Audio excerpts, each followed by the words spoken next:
이 예수님께서 화요일 날 논쟁을 지속해 가십니다. 논쟁을 지속해 가시다가 이제 이 바리새인과 서기관들을 경고하시고 화를 선포하십니다. 경고의 의미는 이렇게 하면 안 된다, 큰일 난다라는 부분들을 말씀하시는 거잖아요. 그래서 여지가 있는 것입니다. 돌이킬 여지가 있는 것입니다. 그러나 화 있을진저라는 말은 이제 심판의 임박을 의미하는 것이지 않습니까? 그러니까 이건 어떻게 보면 우리 예레미야가 이스라엘 백성들의 이제 유다를 향한 하나님의 이제 심판의 확정을 바라보면서 하나님이 이제 심판하시겠다. 그렇게 하지 않기를 간절히 원하지만 그래서 경고하지만 이제는 하나님의 심판이 너무너무 확실하니까 선지자 예레미야는 눈물을 흘리면서 이 말씀을 전할 수밖에 없지 않습니까? 그래서 그가 눈물의 선지자인 거예요. 너무도 하나님의 심판이 확정적이니까 눈물을 흘리며 심판을 경고하고 그리고 이 메시지를 발하였습니다. 예수님도 지금 마찬가지입니다. 지금 바리새인과 서기관들에게 경고하셨지만 이제 너무 늦은 감이 있다고 말씀하시는 거예요. 그래서 화에 대해서 말씀하시는 것이죠. 그 중에 몇은 바리새인 중에 몇은 서기관 중에 몇은 그리고 그를 따르는 유대 가운데서 몇은 예수님께 돌아오는 일들이 이제 오순절날 이후에 일어나게 될 테지만 그러나 이제 그들이 지은 죄가 너무나 많아서 그래서 이 하나님의 심판이 너무도 확정적이라고 말씀을 하고 계시는 것이죠. 우리 29절에서 나와 있었던 마지막 화에 대해서 잠깐 더 말씀드리면 이들은 계속해서 하나님께서 보내신 메신저들을 계속해서 죽였습니다. 그런데 이들은 지금 이 시대의 서기관과 바리새인들은 여전히 외식하는 자들이에요. 연기자인 거죠. 연기력이 아주 끝내주는 사람들입니다. 그들은 경건하다 하는 모습을 보여주기 위해서 이제 의인이라고 결정난 사람들, 하나님의 선지자라고 결정난 사람들을 아주 극진히 그들의 무덤을 극진히 꾸밉니다. 아름답게 꾸밉니다. 멋있게 꾸밉니다. 그러면서 하는 말이 만약에 우리 시대에 이 선지자가 왔으면 그의 말을 듣고 우리가 순종했을 텐데 그의 말씀에 아멘으로 응답했을 텐데 그래서 하나님께 충성을 다했을 텐데 선지자의 피를 흘리는데 우리는 가담하지 않았을 거야. 그렇게 자신들의 의로움을 드러내고 나타냅니다. 그러나 예수님 말씀하시는 거죠. 야, 그 아버지의 그 아들이지. 너희가 선지자들을 죽인 자의 자손이라고 스스로 얘기하는구나. 우리들의 조상과 같이 우리는 행동하지 않을 거야 라고 얘기하는 그 말을 하면서 그 아버지를 그 죽인 사람들이 너희 아버지라고 그렇게 순순히 시인하고 있네. 그러면서 너희가 너희 조상의 분량을 채워라. 이제 하나님의 메신저들을 죽이고 그리고 때리고 멸하라 라고 얘기하는 그 명령을 하세요. 이게 자기 자신을 십자가에 못 박으라고 말씀하시는 말씀인 거죠. 거기에서 끝나는 게 아니라 자신들의 또 예수님이 보내시는 자들, 이 예수님께서 제자들을 파송하시지 않습니까? 그 파송하는 제자들도 너희들이 마찬가지로 이제 이 핍박하고 죽이는 일들이 일어나게 될 것이다. 그래서 너희들은 이 심판, 지옥의 심판을 피할 수 없다. 33절에 그렇게 말씀하시는 것이죠. 교활한 너희들, 외식으로 가득 차 있는 너희들.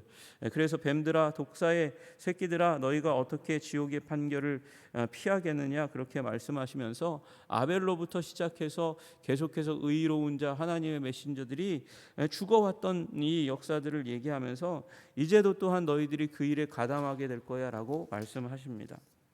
그리고 예수님은 이제 오늘 말씀의 제목이 이제 그 하나님의 열심과 그 다음에 이 배신, 이스라엘 백성의 배신, 그 사이에서 예수님께서 비통함을, 슬픔과 그 고통을 이제 쏟아내는 이 결정적인 말씀이 오늘의 말씀입니다. 예수님은 이 화요일 날 논쟁을 통해서 이스라엘 백성들 앞에서 율법에 있어서 가장 탁월하신 분이 예수님이라는 사실을 이 모든 자들의 앞에, 이 예루살렘에 있는 모든 자들 앞에 드러내었습니다. 여러분, 이거 무엇을 의미할까요? 여러분, 이 유대 백성들이 양을 잡을 때 양을 미리 이제 준비시켜 놓습니다. 준비시켜 놓고 그리고 그 양을 바로 잡는 게 아니고 살펴봅니다. 살펴보는 이유가 무엇이냐? 이 양이 흠이 있는 양인지 없는 양인지를 꼼꼼히 살펴보는 거예요. 그래야 하나님께 드리는 이 일에 있어서 잘못됨이 없는 것이죠. 오류가 없는 것이죠. 그런데 마찬가지입니다. 지금 예수님께서 모든 사두개인과 바리새인과 이제 서기관들의 모든 논리를 물리치시고, 그리고 예수님이 탁월한 랍비라는 것을 보여주심으로 말미암아 유월절 어린 양으로서 우리들을 위하여 죽으실 분으로서 탁월하고 흠이 없는 분이라는 것을 보여주시는 그 가운데 있어요. 그리고 그 탁월한 모범, 완벽하신 분이라는 것을, 흠이 없는 분이라는 것을 보여주는 마지막 부분이 예수님이 아버지의 마음을 가지고 비통하고 슬퍼하며 이 심판 가운데 있는 자들을 향해서 눈물을 흘리셨다는 것이죠. 예루살렘아 예루살렘아, 선지자들을 죽이고 내게 파송된 자들을 돌로 치는 자여, 암탉이 그 새끼를 날개 아래 모음같이 내가 내 자녀를 모으려 한 일이 몇 번이더냐. 지금 선지자들을 통해서 부르고 불렀던 그 하나님의 이야기에 대해서, 하나님의 히스토리에 대해서 이야기하고 있는 것입니다. 여러분, 이 말씀은 이사야서 31장을 연상하게 만듭니다. 이사야서 31장 4절, 5절, 6절의 말씀 가운데 이렇게 쓰여져 있어요. 여호와께서 이같이 내게 이르시니 큰 사자나 젊은 사자가 자기의 먹이를 움키고 으르렁거릴 때에 먹이를 잡았습니다. 잡아가지고 이게 취했습니다. 그러면 그 먹이를 놓치려고 하겠습니까? 지키겠죠. 그것을 치려고 여러 목자를 불러왔다 할지라도 그것이, 그 사자가 그들의 소리로 말미암아 놀라지 않을 것이다. 쫓아내려고, 멀리하려고 그 잡힌 먹이가 목동이, 목자들이 돌보는 양이겠지만 그 양을 지키려고, 그 잡은 먹이니까 지키려고, 먹으려고 함부로 물러나지 않는다는 거예요. 놀라지도 않고 위협받지도 않는다는 것이에요. 그것이 그들의 소리로 말미암아 놀라지 아니할 것이요 그들의 떠들므로 말미암아 굴복하지 아니할 것이라. 이와 같이 나 만군의 여호와가 강림하여 시온산과 그 언덕 위에 싸울 것이라. 여러분, 그처럼 하나님께서 오셔가지고 시온산과 그 언덕, 다시 얘기해서 예루살렘을 지키려고, 악한 세력으로부터 지키고 보호하려고 내가 애쓰고 힘쓸 거다, 그렇게 말씀하시는 거예요.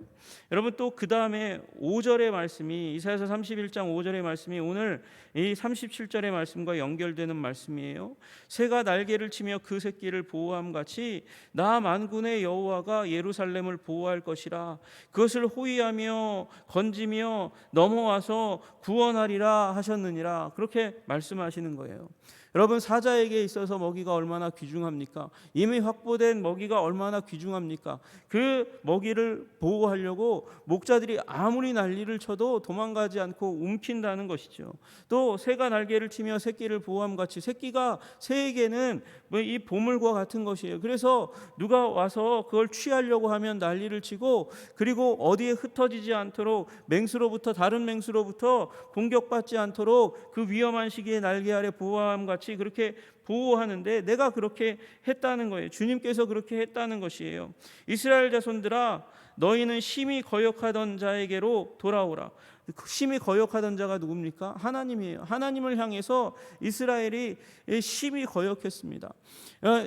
그 심히 거역하는 이스라엘, 그럼에도 불구하고 사자가 먹이를 그렇게 소중하게 여기는 것처럼 이스라엘을 하나님이 소중하게 여겼고, 새끼를 소중하게 여기는 것처럼 그렇게 이 새의 어미가 새를 그렇게 보호하려고 애쓰고 힘썼는데 거역을 계속해서 하는 거예요. 거역을 계속해서 하는 것입니다. 여러분, 여기 이 시온산과 그 언덕이라고 얘기하는 곳 예루살렘 아닙니까? 하나님의 임재의 약속의 장소입니다. 하나님이 예루살렘만 임재하십니까? 아니요. 하나님은 모든 곳에 계신 편대하신 하나님이십니다. 그럼에도 불구하고 하나님께서 예루살렘 성전을 두시고, 그리고 이스라엘에게 내가 여기서 너희들과 만나주겠다고 약속하신 곳이 바로 예루살렘입니다. 그래서 하나님을 예배하는 예배의 중심지입니다. 선민들의 수도입니다. 다윗 이후에 이스라엘의 이제 영적인 고향이 되고, 모든 이스라엘 백성, 모든 사람들에게 정의와 공평과 은혜와 회복의 장소가 바로 예루살렘입니다. 문제가 뭡니까? 예루살렘을 멋있게 치장은 하지만 그곳에 와서 하나님께 예배하고 회개하고 충성을 바치는 일에는 이스라엘의 지도자들이 도무지 관심이 없는 거예요. 거역하고 돌아오지 않습니다. 그리고 거역하고 돌아오지 않으니까 하나님께서 메신저들을 보냅니다. 회개하고 돌아오도록 파송합니다. 그런데 파송된 이들은 어김없이 고생시키고 돌로 치고 죽였습니다. 지속적인 이 배신, 하나님의 열심에 대한 배신의 결과가 무엇입니까? 계속해서 하나님이 말씀하시는 것을 버리면 어떻게 됩니까? 하나님도 일시적이지만 그들을 버리겠다고 말씀하시는 거예요. 보라, 너희 집이 황폐하여 버려진 바 되리라 말씀하시는 것이죠. 여러분, 이건 주님께서 이 시대에 특별하게 예수님이 오셔서 더욱더 강력한 버림이 일어나게 되겠지만 이스라엘에게 계속해서 역사적으로 반복되었던 일입니다. 하나님께서 메신저를 보냈는데 그 하나님의 열심에 배신으로 반응한다. 하나님이 일시적이지만 고난과 환난을 주시고 그리고 버리는 것 같은 상황들을 주시는 거예요. 예레미야서 12장 7절에 내가 내 집을 버리며 내 소유를 내던져 내 마음으로 사랑하는 것을 그 원수의 손에 넘겼나니. 여러분, 만약에 일시적으로 주님께서 넘겨주시지 않으면 그리고 훈련시키지 않으면 완전히 버리게 되는 일들이 일어나게 되니까, 그러니까 하나님께서 일시적으로 고난의 시기를 훈련의 시기를 허락하여 주시는 것이죠. 여러분, 이건 역사적인 반복입니다. 예레미야서 26장 6절에서 말씀하시는 대로 내가 이 집을 실로같이 되게 하고 이 성으로 세계 열방의 저주거리가 되게 하리라 하셨다 하라. 여러분, 예전에 예배처소였던 실로와 같이 그렇게 황폐하게 되게 하겠다, 이 세계 열방의 저주거리가 되게 하겠다, 그렇게 말씀하셨어요. 여러분, 그리고 또 하나님께서는 이사야 선지자를 통해서 불순종하게 될 때 일어나게 될 위기가 바로 예루살렘의 황폐하게 됨이라고 말씀하셨습니다. 여호와여, 과히 분노하지 마옵소서. 죄악을 영영히 기억하지 마옵소서. 구하오니 보시옵소서. 우리는 다 주의 백성이니이다. 우리 다 주의 백성이니까 기억하시고 분노를 멈춰주시기를 원합니다.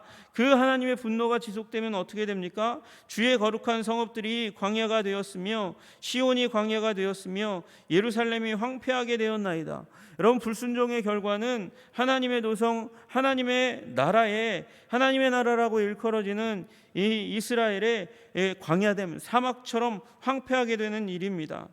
여러분, 그러므로 우리는 기회 있을 때에 돌이켜야 됩니다. 기회 있을 때에 회개해야 됩니다. 기회 있을 때에 주님의 뜻을 우리 삶 가운데 쏟아내기를 애쓰고 힘써야 됩니다.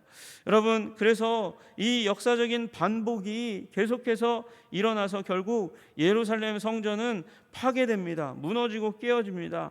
로마 백성들이 와가지고 그 성전을 무너뜨린 다음에 그 성전에 돌 하나 돌 위에 남지 않도록 철저하게 파괴합니다.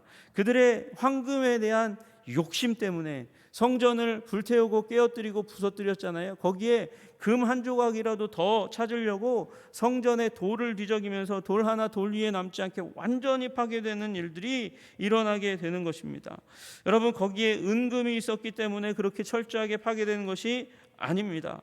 하나님과 하나님 백성 사이의 언약의 관계에 대해서 이스라엘 백성이 소홀했기 때문에 하나님을 소중하게 여기지 않고 하나님의 메시지를 소중하게 여기지 않고 기회 있을 때 성전은 회개의 자리입니다. 회개의 자리. 율법의 중심 가운데 모세가 율법을 주실 때 그 율법을 주시다가 중간에 주시는 것이 다름 아니라 성전입니다. 율법을 통해서 거룩한 백성이 되어가지만 그러나 율법만으로는 완전한 거룩에 이룰 수 없습니다. 회개해야 합니다. 예배해야 됩니다. 피 흘려야 됩니다. 누군가가 나를 피 흘려주는 그 은혜로 말미암아 내 정결함과 거룩함을 하나님 앞에 기도로 통회자복으로 회복하는 일들이 일어나야 되는데 그들은 외식의 사람들이었습니다.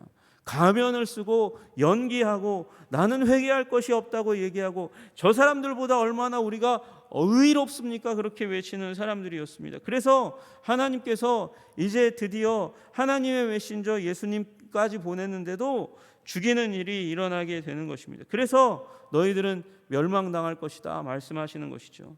쌤통입니까? 아니요. 예수님은 그 이스라엘 백성의 뻔한 스토리 가운데서 애통해하고 애절해하면서 슬퍼하며 안타까워 고통하시며 우시는 것입니다. 구제불능의 악인이지만 무가치한 실패자들이지만 주님은 안타까워서 눈물을 쏟으시면서 눈물을 섞으시면서 그들에게 말씀하고 계신 것입니다. 여러분, 그러나 주님의 계획은 여기서 버리는 것만으로 끝나지 않습니다. 회복의 약속을 39절에 다시 한번 말씀하시죠. 내가 너희에게 이르노니 이제부터 너희는 찬송하리로다 주의 이름으로 오시는 이여 할 때까지 나를 보지 못하리라 하시니라 말씀하십니다.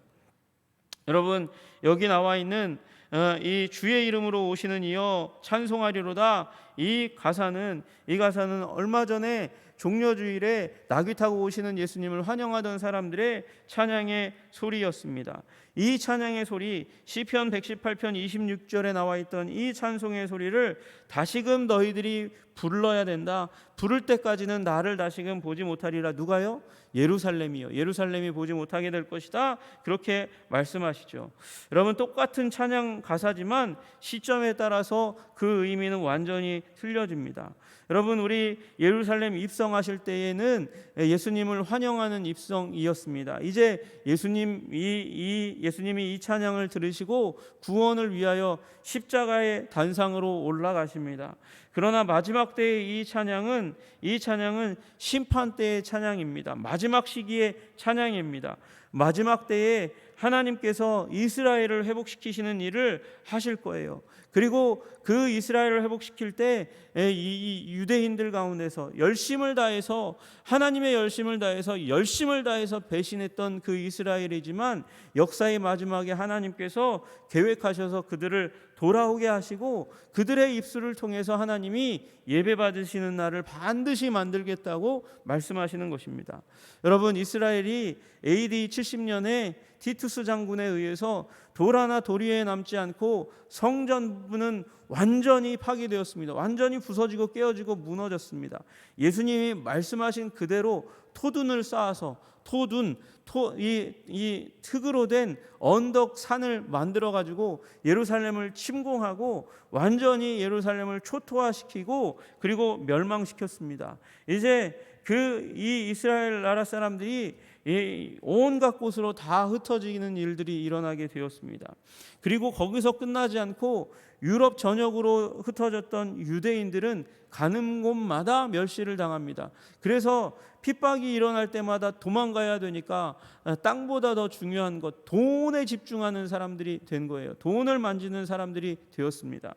그리고 이 유대 백성이 전전하고 거의 2000년 나라 없이 민족 없이 살았지만 그러나 이 2차 대전 후에 다시금 이스라엘 나라가 회복되는 일들이 일어났습니다.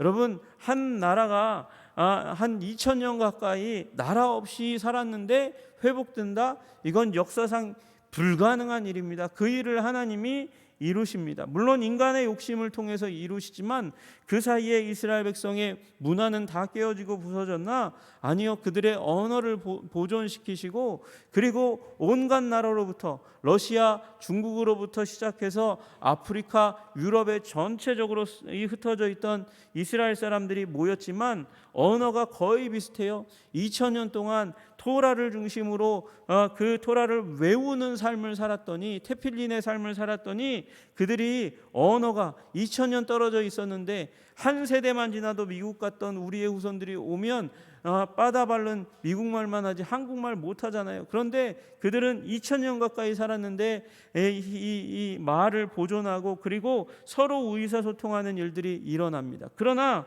아직까지 주님께 돌아오는 일은 미진합니다.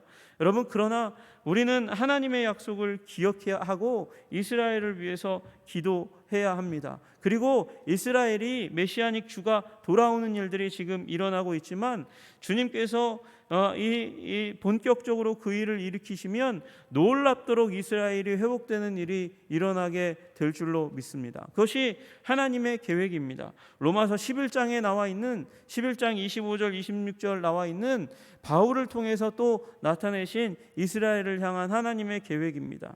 하나님께서는 배신에 대해서 하나님은 열심을 다해서 우리들이 회개되기를 간절히 원하시는 사랑의 하나님이시고 열심의 하나님이십니다. 인간은 그러나 또한 더불어서 우리 하나님으로부터 멀어지면, 회개하지 않으면, 십자가를 붙들지 않으면, 하나님의 메시지를 열린 마음으로 우리 마음 가운데 받지 않으면 배신의 사람이 될 수밖에 없다는 사실을 기억해야 하는 것이죠. 그리고 아무리 교회에 있다 할지라도 얼마나 많은 사람들이 교회 안에서 예수 그리스도를 배역하는 일을 해왔는지 교회 역사를 살펴보면 안타깝기 그지가 없습니다. 여러분, 그 교회 가운데 있다고 안심하지 마시기를 바랍니다. 그리고 말씀을 심령 가운데, 마음 가운데 적용하고 우리 주님께서 고통을 느끼시기 전에 내가 먼저 통회자복하고 내 마음에 죄로 말미암은 고통의 마음을 가지고 죄를 씻어내시는 열심의 삶을 살아가시는 여러분과 제가 되기를 주님의 이름으로 축복합니다. 주님의 그 뜻 앞에, 이 십자가 복음 앞에 온전하게 섬으로 말미암아 오늘도 주님 원하시는 그 형상 회복하시는 여러분과 제가 되기를 주님의 이름으로 축복합니다. 통회자복하고 그리고 주님의 고통을 우리 마음 가운데 느껴 하나님의 열심에 반응하는 우리 하나님의 열심의 사람들 다 되시기를 주님의 이름으로 축복합니다. 기도하겠습니다. 하나님 아버지, 감사하고 찬양합니다. 우리 하나님의 놀라우신 사랑으로 이스라엘 백성을 대했습니다. 그러나 여전히 하나님 아버지 불순종하고 아버지 배역하고 배신합니다. 주님을 이제 그래서 십자가에 못 박으니 예루살렘이 멸망당할 것입니다. 나라가 완전히 끊어지는 일이 일어나게 될 것을 말씀하셨습니다. 그러나 하나님은 신실하시고 사랑이 많으셔서 다시금 회복을 말씀하십니다. 주님, 우리도 아버지 열심을 가지고 하나님께 반응한다 하면서 배신하고 아버지 주님을 없이 여기고 우리의 이익을 따라 살아가는 일이 얼마나 많은지 모르겠습니다. 주님, 그러나 우리 배신의 사람들인 우리 인간 죄인된 존재 가운데 여전히 사랑으로 대하시는 우리 주님을 붙들고 십자가를 붙들고 회복되는 자들이 되게 하여 주시옵소서. 하나님, 우리를 향하여 슬퍼하시며 애통하시는 주님 앞에 우리의 죄악으로 말미암아 고통하고 애통하고 회복되는 자들 되게 하여 주시옵소서. 예수님 이름 받들어 기도드리옵나이다. 아멘.